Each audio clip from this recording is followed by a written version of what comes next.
Peut-être, mais je sais laquelle des deux est ma main. Ah oui.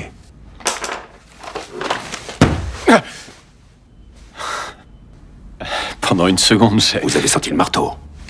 Ce jour-là, Philippe a demandé à Henri de participer à une expérience. Il a pris une fausse main et a demandé à Henri de s'asseoir. Il a ensuite caché la vraie main de Henri derrière une cloison. Puis, avec un pinceau, il a caressé sa vraie main, tout en caressant la fausse main au même rythme. À ce moment-là, Henri fixait la fausse main sans la quitter des yeux. Henri a alors demandé si Caitlin souffrait du syndrome du membre fantôme. Selon lui, son cerveau lui faisait croire qu'elle avait des démangeaisons, alors qu'en réalité, ce n'était pas le cas. Philippe a trouvé cette idée très plausible. Comme chez une personne amputée, le cerveau de Caitlin continuait à produire une sensation de démangeaison. C'était un effet provoqué par les médicaments. Mais Henri était persuadé qu'il pouvait reconnaître sa vraie main. Philippe a alors levé un marteau et l'a abattu sur la fausse main. Par réflexe, Henri a aussitôt retiré sa vraie main. Parfois, le cerveau peut vraiment nous tromper. Pourtant, tous les deux, on sait qu'il n'y a aucun nerf dans cette main-là. Si?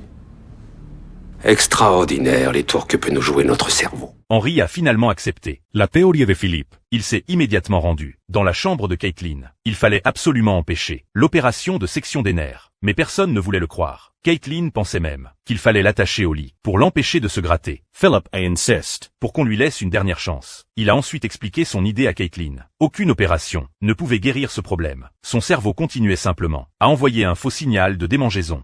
Ça fait 3 ans. Qu'est-ce que vous comptez faire de plus? J'ai déjà tout essayé.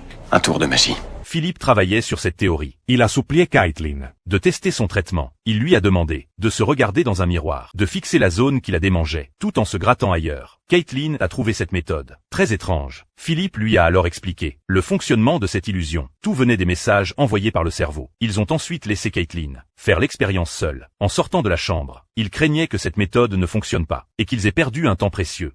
Docteur Charles, il se passe quelque chose, c'est très bizarre. La démangeaison. Ça se calme.